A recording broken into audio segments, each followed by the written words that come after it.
할렐루야, 복된 날입니다. 오늘 풍성하신 하나님의 은혜가 여러분 가운데 넘쳐나시길 주님의 이름으로 축원합니다. 오늘 성경 말씀을 자세히 살펴보면 두 종류의 사람들이 나옵니다. 어쩌면 그냥 무심코 지나갈 수 있는 우리가 잘 아는 단어들이지만 한번 자세히 살펴보면서 그 속에 은혜를 나누기 원합니다.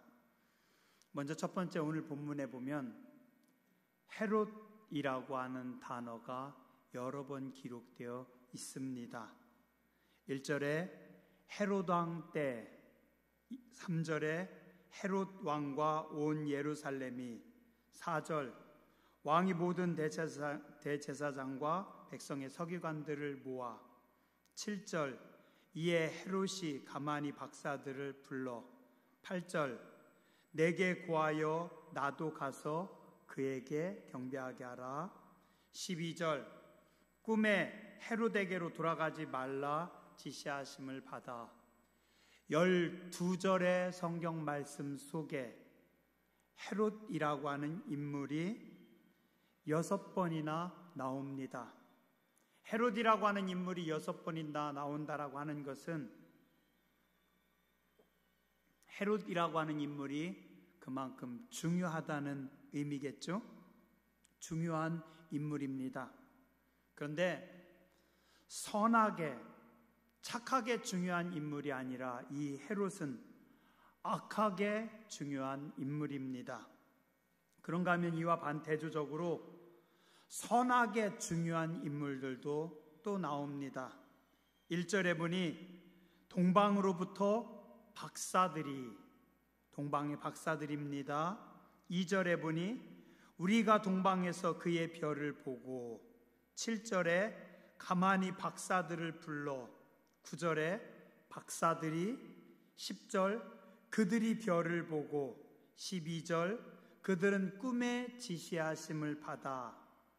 박사들도 12절의 말씀 속에 6번이나 나옵니다. 그렇다면 중요한 인물이겠죠? 예, 맞습니다. 중요한 인물입니다. 아주 선하고 복된 인물입니다. 두 인물, 헤롯이라고 하는 인물과 동방의 박사들이라고 하는 인물들이 나오는데, 헤롯도 6번 나오고 동방의 박사들도 6번 나오고, 근데 헤롯은 부정적인, 안 좋은, 악한 왕으로 나오고, 동방의 박사들은 선한, 하나님께 영광 돌린 인물들로 나옵니다. 오늘 이 두 중요한 인물들을 비교하면서 말씀 속에 함께 은혜를 나누도록 하겠습니다. 첫 번째, 시대를 어둡게 만드는 인물이 있고 시대를 밝게 깨우는 인물들이 있습니다. 예수님께서 오신 때를 오늘 성경은 뭐라고 합니까? 1절에 헤롯 왕 때, 헤롯 왕 때 예수님께서 오셨다. 어떤 왕 때라고 하는 것은 그 왕 한 사람만이 아니라 그 시대의 시대적인 상황을 같이 말씀하고 있습니다.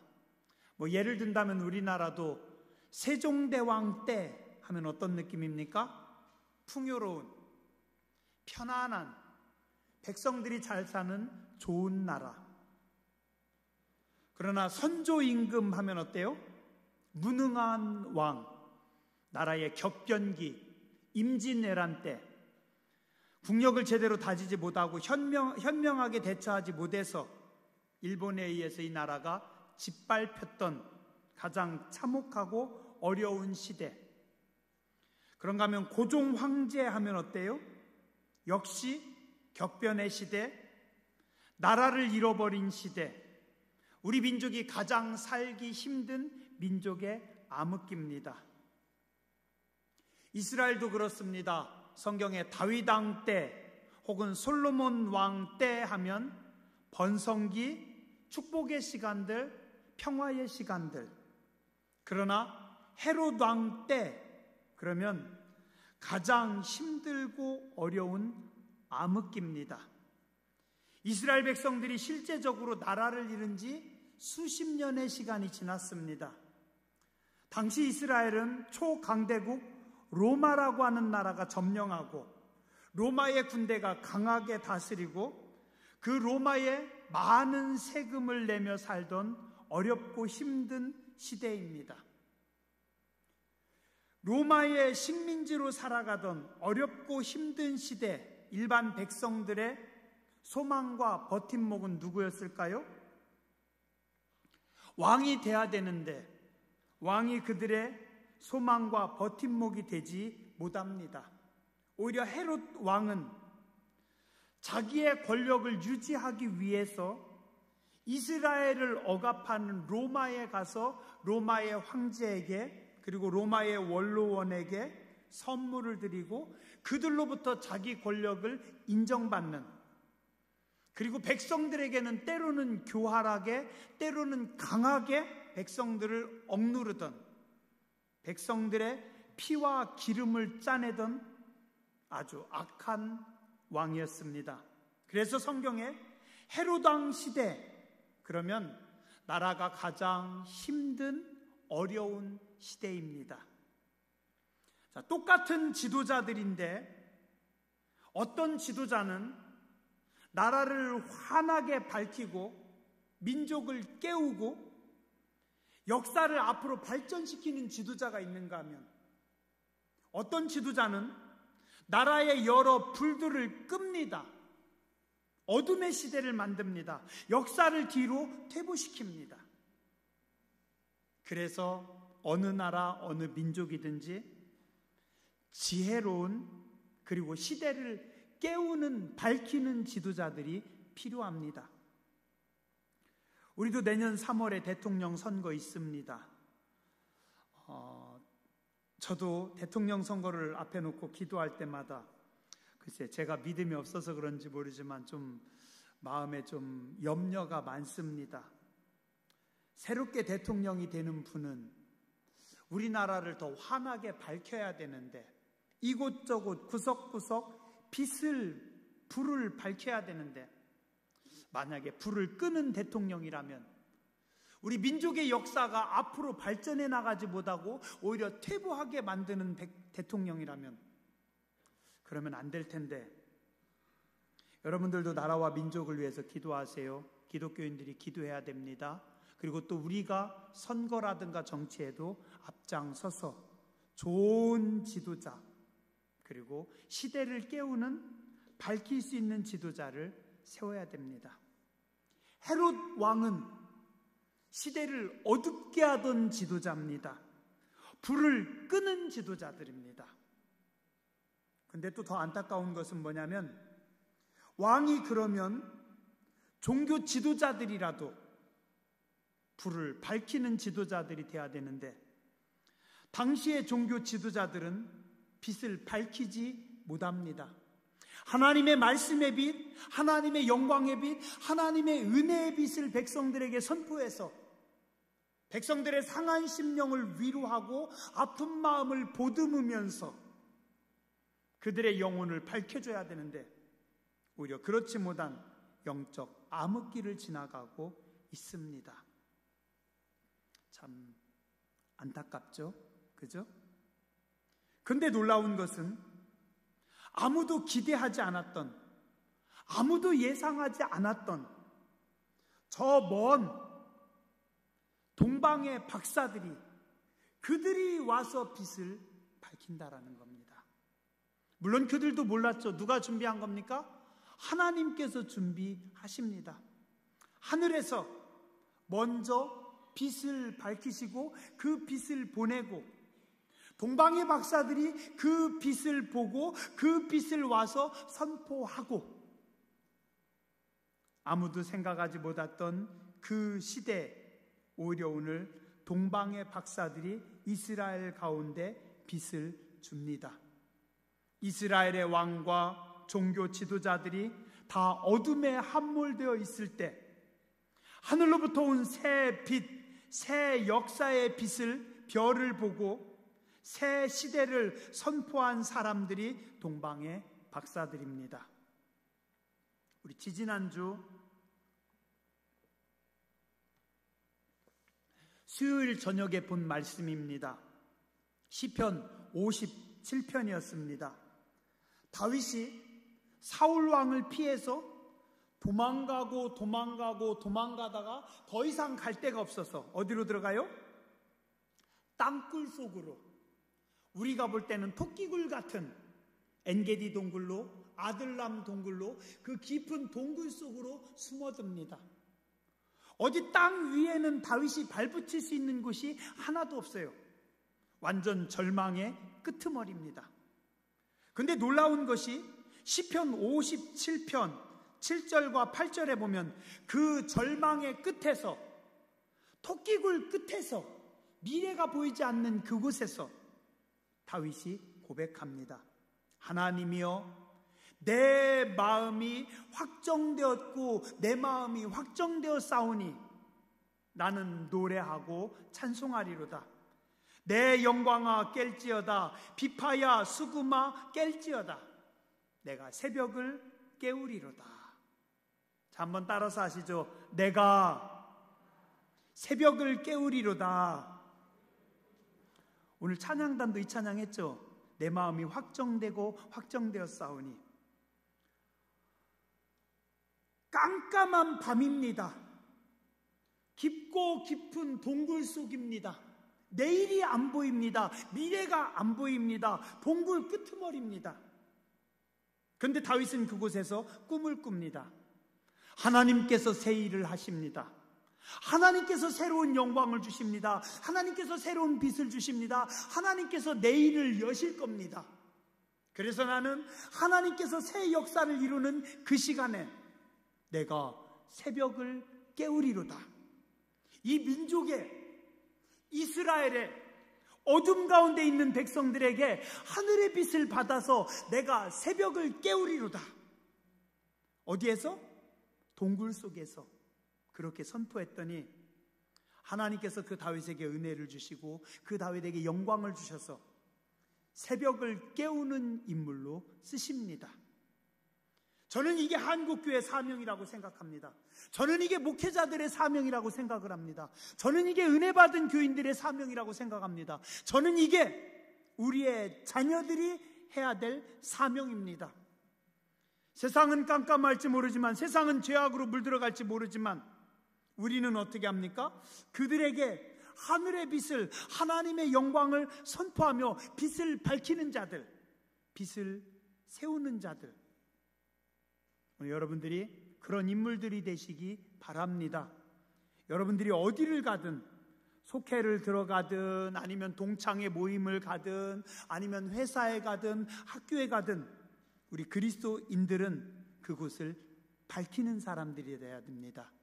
어둠이 아니라, 잠들게 하는 것이 아니라 밝히고 살리는 사람들, 그게 오늘 저와 여러분들인 줄 믿습니다. 또한 오늘 헤롯은 그의 시선이 땅에 함몰되어 있었습니다. 헤롯 당시의 종교 지도자들도 그들의 시선이 땅에 함몰되어 있었습니다.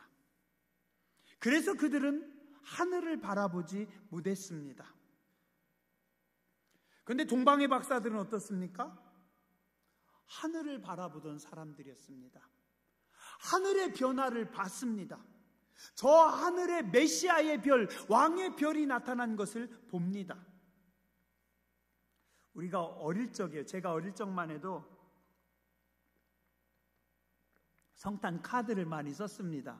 그때 중고등부 가서도 성탄절 카드 만들어가지고 주일날 그 카드 쫙 전시해서 교회 어른들에게 카드 판매하고 그 카드 판매 대금으로 우리 뭐 좋은 일 하자, 그런 것도 한 적이 있는데, 옛날에 성탄절 카드 이렇게 보면은 주로 뭐가 보여요? 시골 교회, 그리고 시골 교회 위에 환하게 커다란 별 하나, 그죠? 그리고 동방의 박사들이 그 별을 보면서 가는 모습. 상징적이긴 한데 실제는 좀 다르답니다. 왜냐하면 예수님 당시에 2000년 전에 밤하늘에 떠오른 그 별은 우리가 카드에서 보는 것처럼 그렇게 큰 별은 아니었대요. 그렇게 큰 별이었으면 아마 이스라엘 전체가 난리 나고 뒤집어졌겠죠. 그게 아니라 밤하늘의 수많은 별들 속에 왕의 별이 나와서 그 왕의 별이 빛나는 겁니다. 물론 다른 별보다는 빛났지만 일반 사람들이 볼 때는 잘 모르는 별. 자, 지금부터 2000년 전이에요. 예수님 당시 중동 지역에 공해도 없고 오염도 없고, 그러면 이곳의 밤하늘의 별은 어떨까요? 밤에요, 밖에 나가서 밤하늘 보면 쫙 그냥 별들이 꽉 차 있습니다. 자, 그런데 별을 좀 공부한 사람들, 별을 좀 아는 사람들은 그 꽉 찬 별들을 보면서 뭐라고 해요? 저거는 물병자리, 저거는 큰 곰자리, 저거는 무슨 별. 그래서 별을 좀 공부한 사람들은 별을 보면 다 압니다. 그리고 저 물병자리 끝에 없던 새로운 별이 하나 나왔네? 저게 혜성일까? 뭘까? 별을 보던 사람들은 보고 알아요. 근데 일반인들은 어떻겠어요? 하늘 보면 어때요? 별 많네. 오늘 날씨 좋네.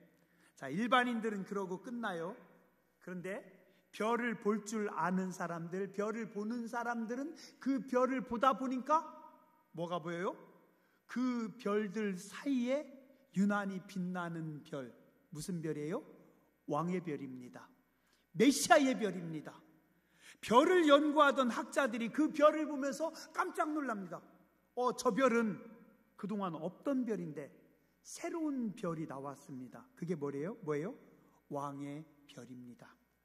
그래서 그 왕의 별을 유심히 보고 그 왕의 별의 궤도를 따라서 쫓아 움직이다 보니까 동방의 박사들이 세상에 오신 하나님을 만나게 됩니다.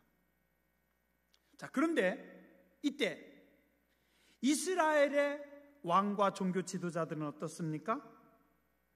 그들은 그들의 마음과 시선이 땅에만 있다 보니까 밤하늘의 별을 못 봅니다.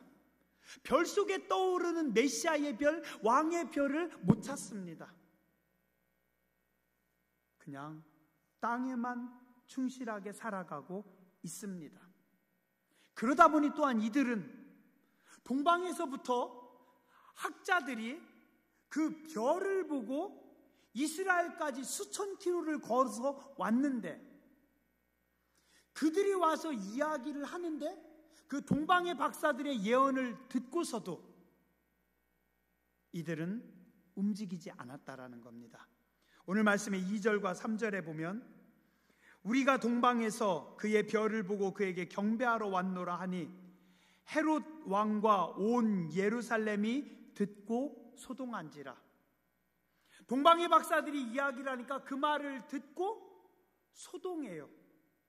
혼란스럽습니다. 시끄럽습니다. 자, 그런데 중요한 것은 소동한 뒤에 그들이 베들레헴으로 예수님을 만나러 갔다라는 기록은 성경에 없어요. 자, 잘 생각해 보세요. 어떤 사람들은 수천 킬로미터를 밤에 별만 보면서 지금 예루살렘까지 왔어요. 그런데 어떤 사람들은 성경을 연구하고 성경의 예언을 알다 보니까 메시아가 어디에 나오는지까지 알아요. 어디예요? 베들레헴에. 예루살렘에서 베들레헴까지는 얼마예요? 8km 거리입니다. 8km면 우리 동네에서, 우리 교회에서 당진 시청까지 큰 길로 가면 8km입니다. 8km 정도면 얼마 걸릴까요? 웬만한 성인들 천천히 가도 2시간이면 갑니다. 우리가 시청까지 걸어가면 2시간이면 시청까지 갈 수 있어요. 딱 2시간이면 갈 수 있는 거리에 왕이 메시아가 오셨는데 성경에 예언이 돼 있고 그 하늘을 보면서 동방의 박사들이 수천 킬로를 걸어서 왔는데 그들을 보고서도 왕과 예루살렘의 종교 지도자들과 그리고 예루살렘의 많은 사람들은 소동은 해요. 시끄럽기는 해요. 이게 무슨 일이냐, 이게 어떤 일이냐, 사람들이 뭐 미용실에서도 모여서 이야기하고 빨래터에서도 모여서 이야기는 하지만 어느 누구도 8km밖에 안 되는 거리를 메시아를 찾아서 예수님을 만나기 위해서 갔다라고 하는 기록은 성경에 없다라는 겁니다. 왜요? 그들의 마음과 시선이 땅에 있기 때문에 하나님의 말씀을, 예언의 구약의 말씀을 알아도 동방의 박사들이 와가지고 계시해 줘도 그들은 움직이지 않는 겁니다. 오늘날도 그래요. 성도의 마음이, 성도의 시선이 하늘에 고정되어 있지 않으면 하나님의 말씀을 들어도 계시를 받아도 우리가 소동은 하는데 은혜는 받았다고 할지 모르지만 몸이, 삶이 움직이지 않습니다. 사도행전 16장 21절 이하에 보면 사도 바울과 실라가 빌립보에서 복음을 전하다가 억울하게 감옥에 갇힙니다. 낮에 많이 두들겨 맞고 옷도 다 찢어지고 상처 입고 멍들고 그런 상태에서 깊은 감옥에 내던져져 가지고 손과 발에 착고가 차인 상태로 거기서 잠이 듭니다. 근데 이들이 한밤중에 자다가 갑자기 새벽 1시였는지 2시였는지는 모르겠지만 바울과 실라가 자다가 갑자기 일어나 가지고 찬송해요. 그랬더니 감옥에 있었던 죄수들이 다 들었다라고 합니다. 어떻게 된 일이에요? 자, 여러분들 생각해 보세요. 뭐 그렇진 않지만 만약에 여기가 감옥이라고 생각을 하고 우리 전부 다 감옥에서 잠을 자고 있어요. 근데 새벽 1시나 2시쯤 저쪽에서 누가 갑자기 두 사람이 자다가 일어나더니 살아계신 주 나의 참된 소망. 그럼 어쩌겠어요? 일부 때는 보니까 어떤 권사님이 따라서 하시더라고요.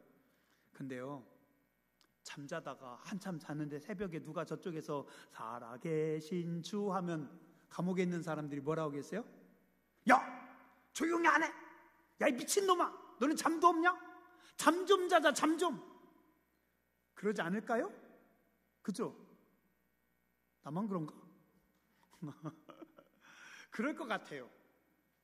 자, 그런데 그럼 바울과 실라가 상식이 없는 사람들일까요? 그렇지 않아요. 상식이 없는 사람들이 아닌데 한밤중에 다 자고 있는데 그곳에서 찬송하는 겁니다. 왜 그랬을까요? 성령의 감동하심을 느꼈던 겁니다. 바울과 실라는 비록 몸은 감옥에 있을지 모르지만 그들의 몸은 땅에 있었지만 그들의 시선이, 그들의 마음이 하늘에 있다 보니까 성령님께서 감동하시고 성령님께서 임재하시고 하나님께서 역사하시는 것을 온몸으로 느낀 겁니다. 그래서 자다가 성령 충만해서 자다가 일어나가지고 하나님 앞에 찬양합니다. 그리고 그들이 찬양하는 그 순간 성령님께서 강하게 임재하셔서 그 감옥에 지진이 나서 감옥 문이 열리고 손에 착고들이 착착착착 풀리고 하늘의 기적이 그 자리에서 나타난 겁니다. 한번 따라서 하시죠. 마음과 시선이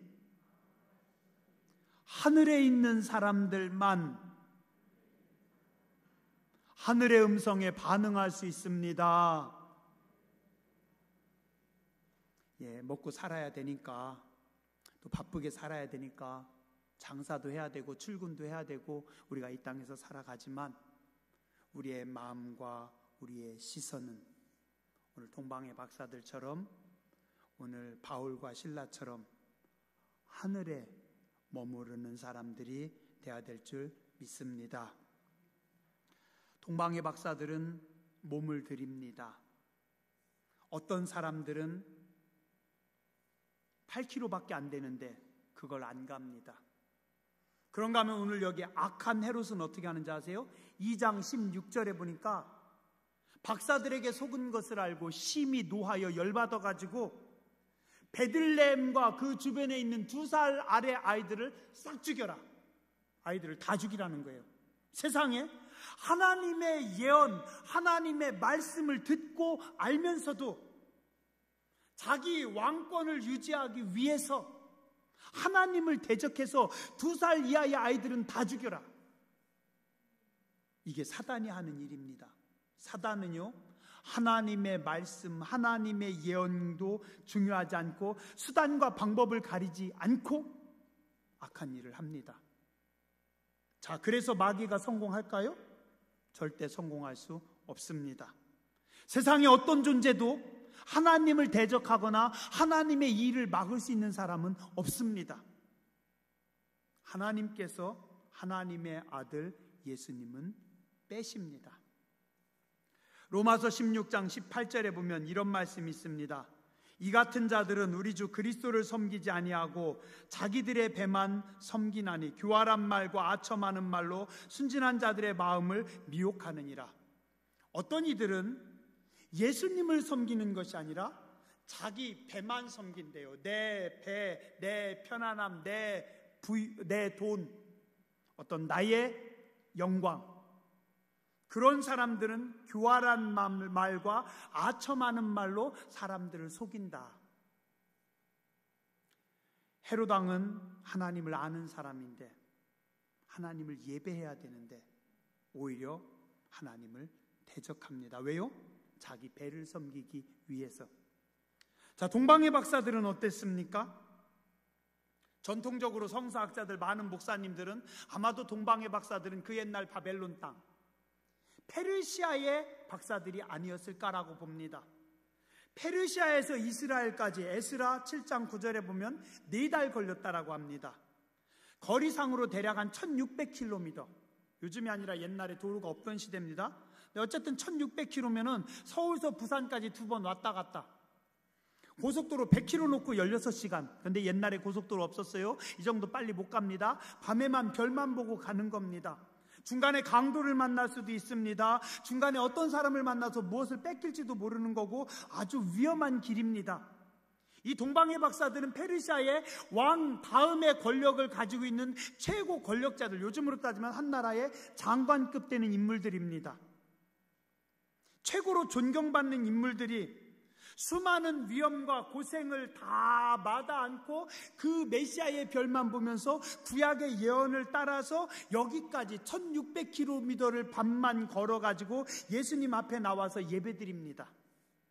유대인도 아닌 이방인들이 최초로 예수님께 몸을 들여 예배합니다. 하나님 보실 때 기쁘실까요? 기쁘지 않으실까요? 황금과 유향과 몰약을 가지고 하나님 앞에, 아기 예수님 앞에 나와서 드립니다. 정성을 다해서.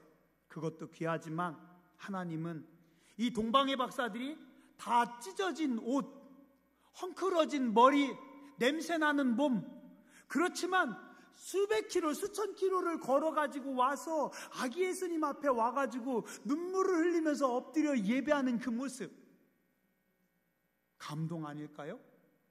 그래서 성경은 그 이 동방의 박사들의 이야기를 성경에 기록하고 있습니다. 이창근 권사님, 윤기희 권사님, 김순환 권사님 잘 나오셨죠? 9학년 어르신들이 이렇게, 하나님은요, 흰머리 소녀들이, 9학년 어르신들이 이렇게 하나님 앞에 나와서 예배드리면 기뻐하십니다. 그 몸으로 하나님 앞에 나와 예배하는 거. 박지엄 집사님 반갑습니다. 오늘 또 어렵게 시간 내서 오셨네요. 고마워요. 피곤하실 텐데, 어려우실 텐데. 몸으로 나온 그거 하나님이 가장 기뻐하십니다.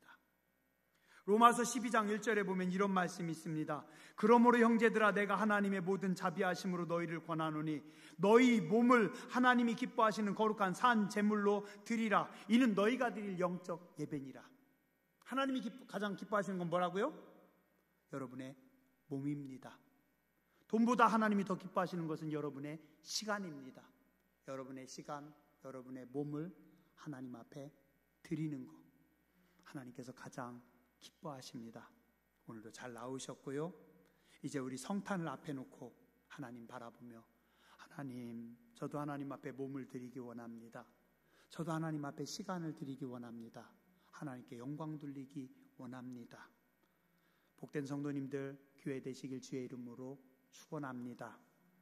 기도하겠습니다.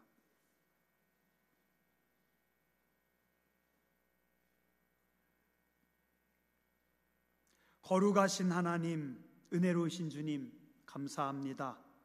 성탄의 계절을 바라보며 주님 오심을 사모하며 대강절 셋째 주일 예배를 드리게 해주셔서 감사를 드립니다. 오늘 저희도 시대를 깨우는, 시대를 밝히는, 어둠을 물리치는 빛의 자녀들이 되게 하여 주시옵소서. 우리의 마음이, 우리의 시선이 하늘로 향하게 하여 주시고 별을 따라, 하나님의 약속하심을 따라, 하나님의 계시하심을 따라 나아가는 교회와 성도들 되게 하여 주시옵소서.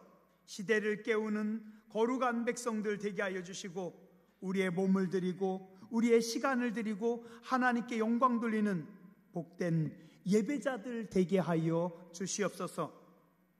존귀하신 주님 예수님 이름으로 간절히 기도드렸습니다. 아멘.